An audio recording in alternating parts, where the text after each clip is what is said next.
Olá, sejam todos muito bem-vindos. Este é o GeoTalk, seu podcast geográfico, onde sempre trazemos assuntos da atualidade com um olhar geográfico.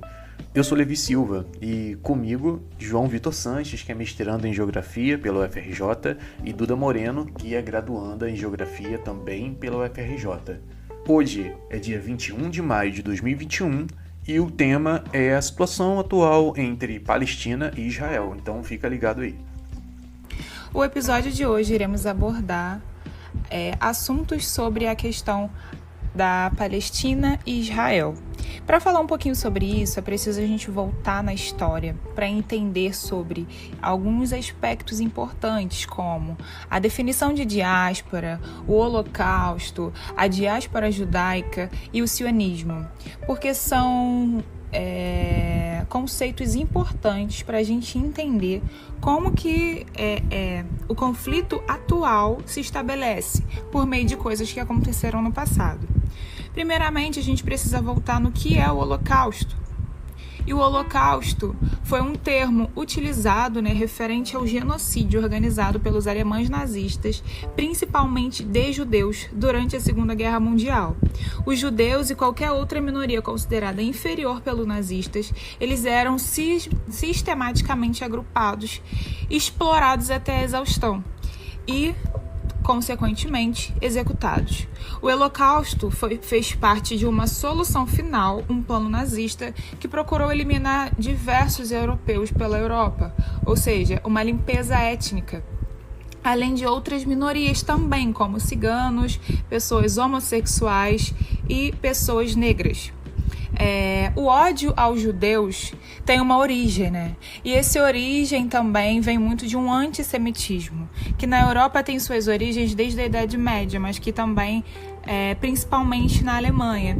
E esse discurso antissemita ganhou muita força a partir do século XIX, com o final da Primeira Guerra Mundial e com uma crise econômica. E esse discurso político austríaco, que é muito parecido com o que a gente vive hoje, do Adolf Hitler, líder do nazismo, que ganhou o seu terreno a partir, seu terreno, sua visibilidade, enfim, a partir da década de 1920.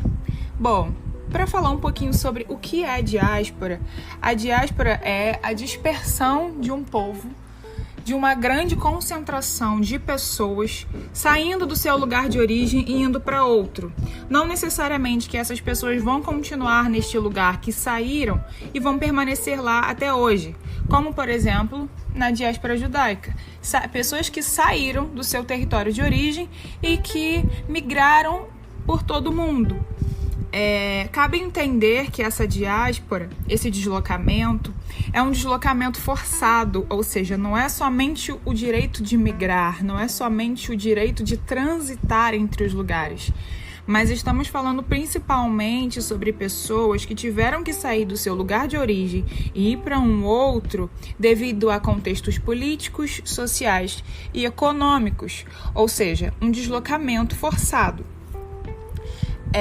E a diáspora judaica vem do hebraico, essa palavra judaica, e essa expressão significa dispersão, expulsão e exílio, ou seja, é um termo que define as migrações do povo judeu, quase sempre por expulsão, ou seja, essas consequências da formação das comunidades judaicas.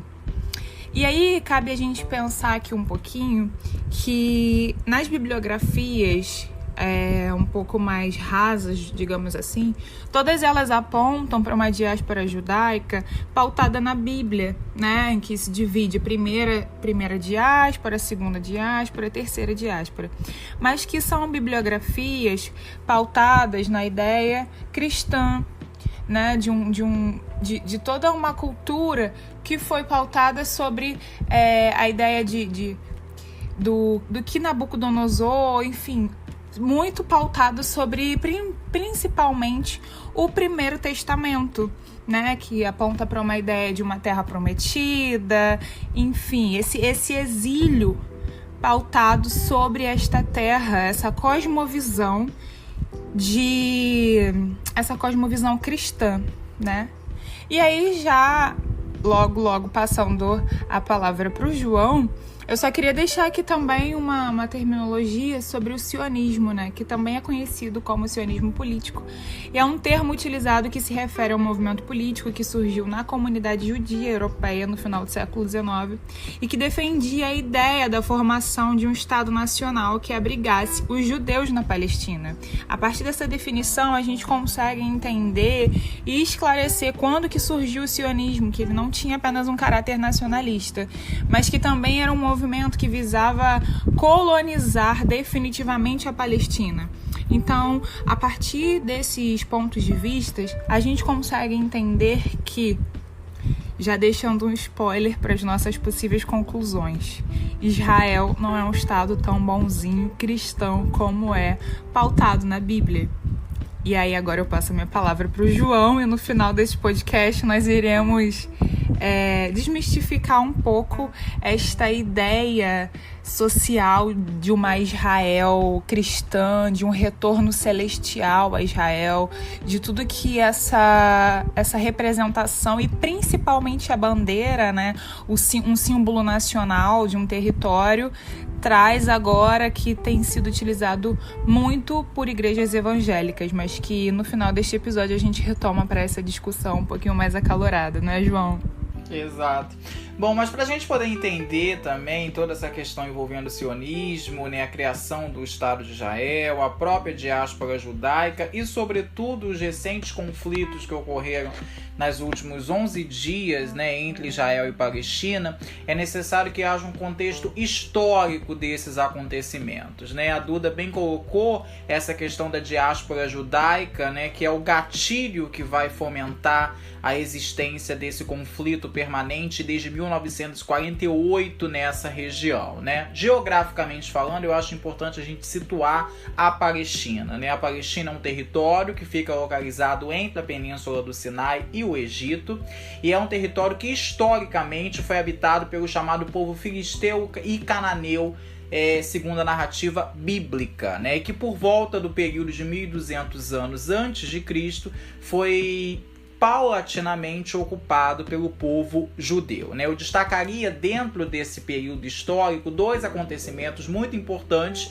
que foi a primeira diáspora realizada pelo rei da Babilônia, Nabucodonosor, que promoveu essa expulsão forçada e deliberada dos judeus da Palestina para o restante do Oriente Médio em outras partes do mundo, e também durante a ocupação do Império Turco-Otomano, que vigorou desde o século XIX até o ano de 1918, portanto, com o fim da Primeira Guerra Mundial. É interessante notar que esses 2 acontecimentos políticos eles vão promover um exílio forçado do povo judeu por todos os outros países próximos do Oriente Médio e também no Ocidente. Uma comunidade judaica muito forte vai se constituir em países como Estados Unidos, Inglaterra, outros países da Europa, e isso vai fomentar a existência de um movimento articulado, liderado por um escritor austríaco chamado Theodor Herzl, que vai ficar conhecido como sionismo. Então, o movimento sionista ele vai ter, como a Duda bem colocou, essa necessidade de construir uma comunidade judaica fincada ao território, que seria esse território de Israel, mas o apoio ao movimento sionista ele é muito mais forte entre os países ocidentais e os judeus localizados no Ocidente do que propriamente os judeus remanescentes na antiga Palestina. Então foi um movimento que nasceu de fora para dentro. Isso é super interessante para a gente poder compreender o apoio que as potências ocidentais dão ao Estado de Israel desde o início da sua concepção, até mesmo enquanto ideologia, né? E um apoio que é fundamental nesse movimento sionista vem por parte do governo britânico, né? O governo britânico, que durante muitos anos colonizou a Palestina, ele endossou o apoio ao movimento sionista a partir de uma declaração, que é a chamada Declaração de Balfour, na qual nessa declaração ele salienta de forma clara que vai defender e garantir uma saída política que passe pela criação do Estado de Israel, né?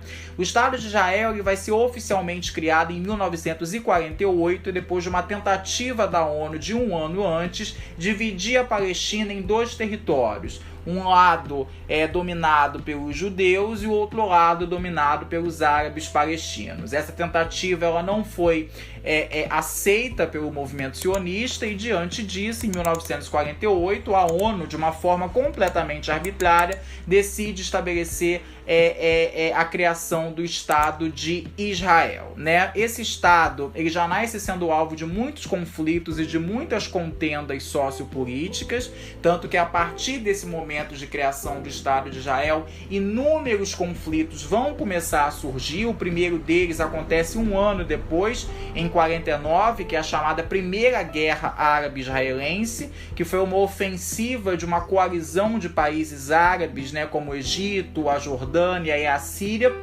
atacando o recém-criado Estado de Israel, né? E já nessa guerra árabe-israelense, Israel demonstrou como um apoio ocidental, sobretudo de potências como os Estados Unidos, foi fundamental para construir essa imagem de poderio bélico e militar. Israel conseguiu derrotar os países árabes e conseguiu iniciar o processo de expansão territorial, acumulando na época até então ganhos territoriais de cerca de 75%. Eu destacaria sobretudo a ocupação de Israel da península do Sinai, do Monte Golan ou Canaã e também sobre Jerusalém, né? E Jerusalém é interessantíssimo para a gente poder trazer para essa análise, porque inicialmente o movimento sionista ele não dava uma importância especificamente grande à cidade de Jerusalém. Eles queriam formar um estado, né? Tanto que a capital de Israel, até hoje em dia é Tel Aviv, né? Que é uma cidade muito mais cosmopolita, muito mais desenvolvida e economicamente atrativa. Mas à medida que esse movimento sionista começa a se tornar um movimento mais ultra-totalitário, mais ultranacionalista, existe uma necessidade muito grande de você ter Jerusalém como capital desse novo estado, pela importância religiosa e histórica que Jerusalém vai assumir para as 3 maiores religiões monoteístas da humanidade, né? Então essa guerra árabe-israelense ela vai ser muito interessante, porque ela vai começar a marcar esse processo de expansão territorial de Israel e, acima de tudo, de supressão territorial do que viria a ser a Palestina até então. A partir dessa guerra, inúmeras outras guerras vão acontecer. Eu citaria de forma muito clara e muito específica 2 guerras em especial, que é a Guerra dos 6 Dias e a Guerra do Yom Kippur. A Guerra dos 6 Dias ela foi uma resposta a essa ofensiva israelense, né? Há 2 ofensivas israelenses, na verdade, além da Guerra Árabe-Israelense, a Guerra de Suez, né? E ela também juntou uma coalizão de países árabes, com destaque para o Egito e para a Jordânia, que tentaram novamente invadir Israel e retomar os territórios controlados pelo Estado israelense, né? Mais uma vez, Israel mostrou seu poderio político e ampliou em mais 20%, totalizando, nesse caso, mais que 80% de território ocupado até então da Palestina e também de países árabes, né? E isso evocou de novo uma resposta militar ibérica por parte dos países árabes na Guerra do Yom Kippur. Rapidamente explicando, Yom Kippur é um feriado israelense conhecido como o Dia do Perdão, em que existe uma tradição judaica de que ninguém faz absolutamente nada, né? E nesse dia especificamente os exércitos eles foram pegos de surpresa pelos ataques aéreos dos países árabes e acabaram até então inicialmente perdendo, mas rapidamente recuperando os seus postos e dominando e ganhando a batalha.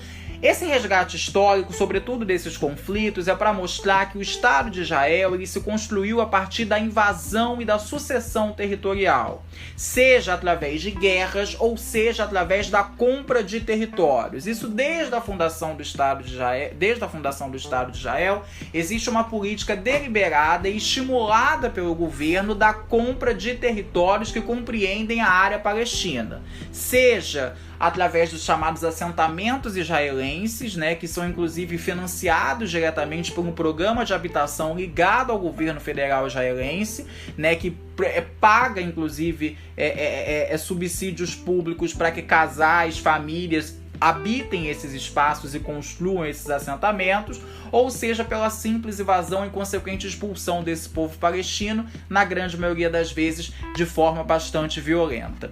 É interessante, já para a gente poder caminhar para o final dessa análise histórica, salientar também que a Palestina ela tentou e ela tenta cada vez mais se opor a esse processo de apagamento e invasão pelo Estado de Israel, mais ou menos desde a década de 60. Eu acho que um momento interessante de pontuar é em 64, que é a criação da chamada OLP, que é a Organização para a Libertação da Palestina, que teve como principal e mais importante líder o Yasser Arafat.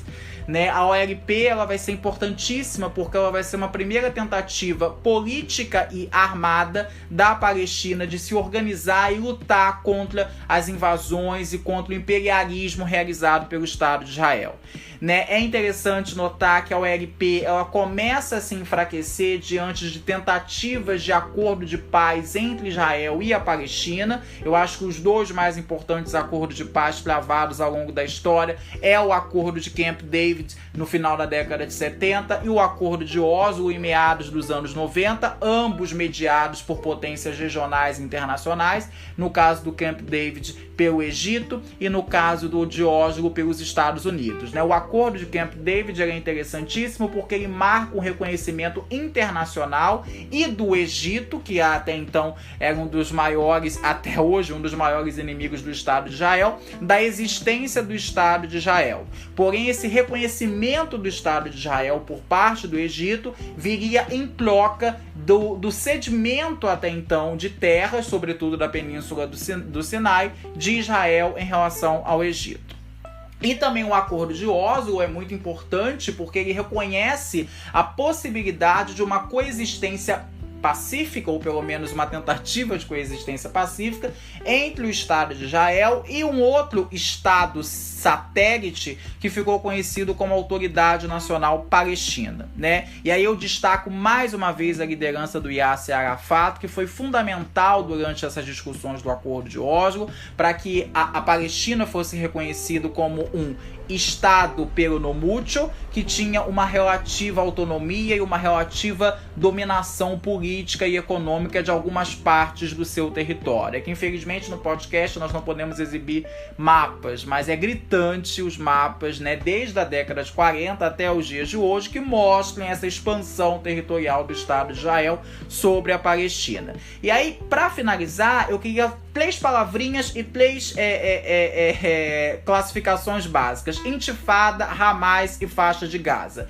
Vocês que ouvem esse podcast, sejam geógrafos ou não, com toda certeza ouvem a faixa de Gaza, faixa de Gaza, faixa de Gaza. Atualmente a faixa de Gaza é um estreito territorial que concentra mais de 1 milhão de pessoas, sendo a área mais densamente povoada do planeta. E ela é uma espécie, vamos dizer assim, de área de sobrevivência para os palestinos que continuamente é alvo de ataques por parte do Estado de Israel. Uma questão interessante da faixa de Gaza é que os palestinos que ali habitam, eles são executados por mísseis, por bombas ou por fome, Existe toda uma política deliberada por parte do Estado de Israel de prover o subemprego, o desemprego, a fome, a miséria e reiterar a desigualdade social presente na faixa de Gaza. Então veja que é um Estado genocida, um Estado terrorista e que patrocina o assassinato deliberado de um povo. Vocês também provavelmente devem ter ouvido bastante nos últimos dias o William Bonner Barbudo falar a respeito do Hamas. O que é o Hamas? O Hamas é um braço político armado, cujo o Ocidente observa como um grupo terrorista, mas não, é um grupo político legalmente aceito, que tem pautas muito importantes de defesa da autonomia e da liberdade da Palestina, e que é uma dissidência do que era a OLP. A OLP, no final da década de 70, quando ela tenta se aproximar muito do Estado de Israel, cria-se uma dissidência no interior desse movimento e se cria o Hamas, que é esse movimento político armado, mais totalitário e que luta, nesse caso, pelo fim do Estado de Israel como objetivo final, né? E por fim, as intifadas, né? Vez ou outro, comentarista da Globo News, né, julgava a possibilidade de uma nova intifada. E que raios é uma intifada? Né? A intifada, a primeira delas, ela foi localizada no final da década de 80, mais precisamente em 87, que foi uma revolução espontânea por parte dos palestinos contra o Estado de Israel, tacando paus, pedras e outros tipos de objetos que eles tinham pela frente, reivindicando as sucessivas invasões, os sucessivos assentamentos e os sucessivos ataques que o povo palestino sofria pelo Estado de Israel. Então veja que é um conflito espacial, territorial, religioso, étnico, geográfico, onde nós temos um Estado ilegítimo, né, que tenta de maneira constante e politicamente deliberada assassinar um povo, seja diretamente através de conflitos ou seja indiretamente através de uma asfixia social dessa população. Então agora a gente vai tentar, depois de contextualizado essa ideia envolvendo a diáspora e essa, digamos assim, linha histórica dos acontecimentos envolvendo a questão palestina, a gente vai tentar entender, se bem que é muito difícil, o que aconteceu nesses últimos 11 dias entre Israel e especificamente entre o Hamas. Bom, eu acho que é importante a gente falar sobre os acontecimentos históricos e culturais que aconteceram não só na última semana, mas no último mês de forma geral, que influenciaram também, tiveram, vamos dizer assim, uma influência sobre os ataques nos últimos 11 dias, né? Um deles foi o Ramadã, que ele é conhecido como o 9º mês do calendário islâmico, mês onde o Alcorão sagrado foi revelado. Então é um mês para reflexão, purificação do corpo, da mente e do estado de espírito. E o Ramadã, que muitas pessoas que utilizam o Instagram visualizaram a figurinha do que o Instagram colocou para divulgação do Ramadã e tudo que estava envolvendo, para, na verdade, uma divulgação, né, desse momento. E algumas pessoas até se utilizaram dessa figurinha de forma errada para promoção, porque era uma figurinha que estava dando visibilidade para as pessoas. Enfim, mas o Ramadã, que ficou conhecido popular, de forma um pouco mais popular, né, com o Instagram, mas é um momento em que as pessoas ficam em jejum da alvorada até o pôr do sol, sem comer nada, sem relação sexual com seu cônjuge, durante esse período de um mês. O Ramadã é mais que um jejum de comida, e sim da mente, de espírito.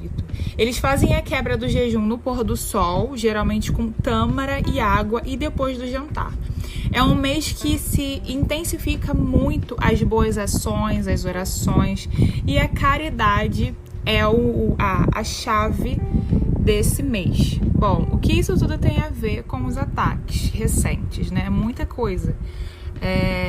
A forma com que essa população, essa cultura tende a se expressar é como se fosse um ataque à vida. Eles não podem se expressar, é como se fosse tudo assim muito de forma com que eles não pudessem mesmo fazer e desenvolver as suas práticas religiosas e culturais, né? E aí, na última semana, já estávamos comentando aqui no Geotalk, que a gente deixou um spoiler, né, sobre este episódio, e a gente comentou sobre um possível ataque que podia acontecer. Eles já estavam avisando sobre o esvaziamento dos prédios, as populações, para poder saírem do local, mas que, na verdade, estava programado para acontecer no domingo. E no sábado, pela manhã, né, aqui no Brasil, a gente acompanhou pela manhã, aconteceu o ataque de forma estrondosa aos prédios, né? E aí também entra uma questão imobiliária muito grande, porque eles atacaram os prédios justamente onde era a sede jornalística de muitos jornais, né? A sede jornalística ali. Enfim, então, esse conflito atual e recente, né, de uma semana, teve diversas implicações. Qual é a democracia no mundo, né, ou pelo menos que se arrola como uma democracia, aliás, a única democracia no Oriente Médio, que tem a pachorra de atacar a sede de dois dos mais importantes emissoras de televisão do Oriente Médio, né? Que no caso foi uma filial da Associated Express e da Al Jazeera, né? É uma coisa realmente pavorosa. Então é por esse tipo de atitude que nós percebemos o quanto a ideia de Israel como um Estado democrático e legítimo é altamente questionada, né? Bom, e sobre o conflito dos últimos 11 dias, isso é interessante, né? Já dando continuidade a esse comentário, porque ele surgiu aparentemente de pequenos protestos realizados por palestinos contra uma ação de despejo realizada pelo Estado de Israel, né? Até então seria algo particularmente banal se não fosse por um aspecto em particular.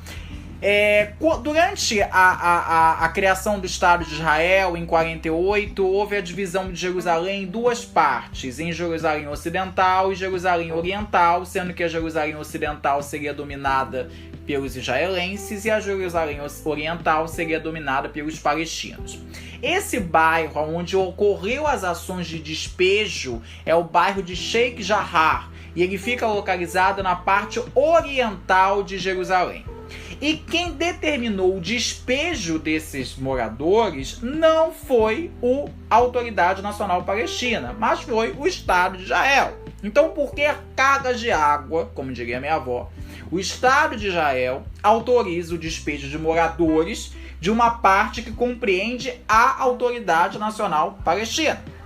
Então isso começou a gerar uma série de protestos, inicialmente muito pequenos, entre os moradores despejados, até que, finalizado o Ramadã, que foi muito bem explicado pela Duda, houve também ataques à principal e a mais importante mesquita localizada nessa parte oriental de Jerusalém. Então o conflito, que inicialmente seria uma questão imobiliária, mas obviamente não é apenas então somente uma questão imobiliária, começa a tomar proporções de um conflito maior envolvendo o povo israelense e também o povo palestino. Eu queria ressaltar dois aspectos que são importantíssimos. O primeiro deles é o nível bélico que a Palestina vai responder a Israel. Nunca antes na história eles até então utilizaram tantas armas, tantos mísseis e toda uma potência militar para atacar o Estado de Israel. Isso só foi possível porque desde o último conflito que ocorreu no ano de 2014, houve uma maior cooperação militar e bélica de algumas potências regionais do Oriente Médio em relação à Palestina, sobretudo o Irã. Inclusive ficou descoberto nesse último conflito que vários túneis subterrâneos foram criados e a partir desses túneis subterrâneos, armas ou pedaços de armas, para a fabricação de mísseis eram transportados na calada da noite sem que ninguém soubesse. Então é uma aparente novidade essa capacidade bélica e militar da Palestina de responder até então a Israel. Para vocês terem uma ideia, existem algumas estimativas que dizem que Israel usou mais de 4 mil mísseis, que a Palestina usou mais de 4 mil mísseis para atacar a Israel, Então isso mostra que ao longo dos anos existe um aperfeiçoamento técnico e bélico e militar por parte do povo palestino para contra-atacar as ofensivas realizadas por Israel. Mas por outro lado nós temos também, obviamente, o maravilhoso, digamos assim, estupendo sistema antimísseis de Israel, conhecido como Domo de Ferro, que tem essa capacidade de neutralizar, interceptar e prever ataques de mísseis a áreas populosas de Israel, Se existe uma estimativa de que cerca de 150 mísseis foram lançados, pelo menos metade deles ou a totalidade deles seriam interceptados por esse grande domo de ferro, que é esse grande artifício de inteligência que prevê, neutraliza e intercepta a presença de mísseis. E é uma coisa realmente bastante assustadora em termos bélicos e militares, porque pela primeira vez na história desse conflito, os mísseis lançados pela Palestina se aproximaram dos subúrbios de Tel Aviv, que é a capital de Israel.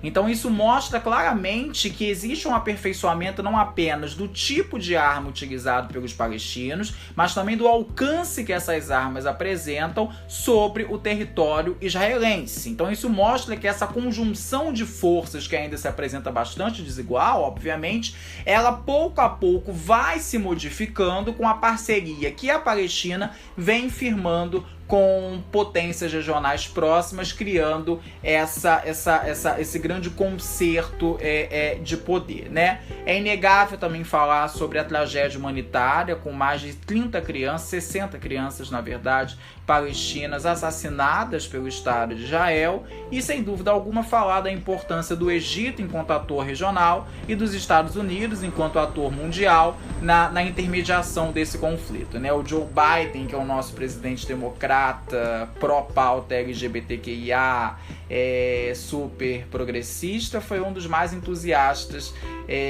no apoio ao Estado de Israel e no genocídio que eles vêm praticando contra o povo palestino a cada dia que passa, né? Então é interessante, faço o que eu digo, mas não faço o que eu faço.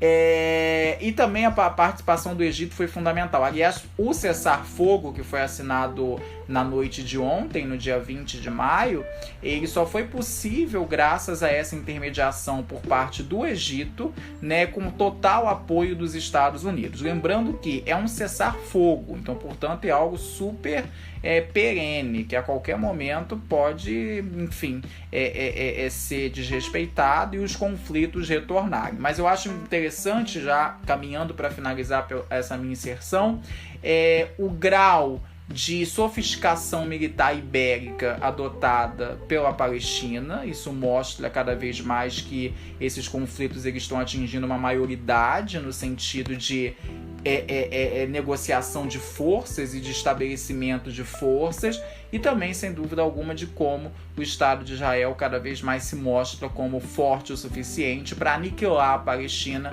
num estalar de dedos a qualquer momento, quando quiser. Eu acho muito interessante também a gente pensar sobre dois aspectos, né? O quanto que a grande mídia, de forma geral, não se preocupa com a divulgação das coisas que acontecem sobre o conflito árabe-israelense. Assim, óbvio que algumas mídias, o G1, enfim, diversas mídias se posicionaram, mas de forma muito rasa. A gente não vê esse tipo de assunto chegando de forma clara para a população, de forma acessível. Como que a população vai tentar entender o que está acontecendo sobre o conflito árabe-israelense, enquanto que a gente nem conhece, não consegue entender os conflitos que estavam acontecendo na CPI da Covid, por exemplo, aqui no Brasil. A minha fala agora fica mais para divulgação de informação acessível para a população. Eu achei de forma brilhante com que o João explicou todo o conflito, a história, tudo que acontece durante esse período, né? Então, assim, eu acho que vale ressaltar, né, a ideia de que a gente precisa ter uma informação que seja acessível para a população e com que não só acessível, mas com que a gente consiga entender, né? Não adianta dar acessibilidade, mas acessibilidade no sentido completo da palavra, de entender o que está acontecendo, de se questionar e de se questionar também por que as grandes mídias, por que os grandes jornais não divulgam isso frequentemente, não divulgam esses acontecimentos nos jornais mais acessíveis para a população, enfim, seja ele de forma via internet ou também jornal de papel, que a gente ainda tem, né? Parece até um pouco obsoleto, mas tem uma grande quantidade da população ainda consome o jornal impresso. E eu ressalto aqui também sobre esse Israel, esse Estado de Israel, que é muito romantizado, esse Estado de Israel que é muito romantizado pelas igrejas, né, de forma geral, essa Israel celestial, essa Israel bíblica, esse retorno, vamos orar por Israel, e aí se utilizar de símbolos territoriais, né, que é a bandeira de Israel, né, dentro das igrejas. Então, assim, a forma com que isso passa para a população de forma muito alienada, né, sobre o que está acontecendo, enquanto que, na verdade, Israel está matando diversas pessoas, crianças, inclusive. Então, assim, fica um apelo, né, para a gente ter uma informação mais acessível e também prestar mais atenção, né, sobre esses discursos que são feitos sobre Israel e o quanto que também as igrejas neopentecostais também estão atreladas a esse discurso genocida de forma geral, né?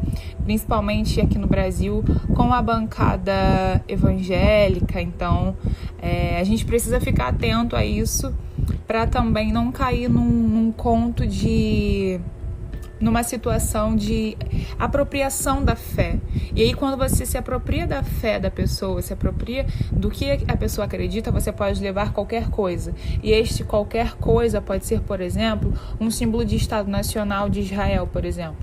E aí, para tirar desta pessoa a ideia de que Israel é um Estado perigoso, de tudo que está acontecendo no conflito árabe-israelense, é muito complicado. Então, este é o meu apelo, né, para uma acessibilidade da informação e que seja de forma ampla para todos. Você acabou de ouvir mais um episódio do Geotalk. Muito obrigado por nos acompanhar até aqui. Para mais episódios, procure nas redes sociais da Biblioteca do PPGG por Geotalk. Nós estamos no Instagram, no Spotify, no YouTube e no Facebook. Até a próxima!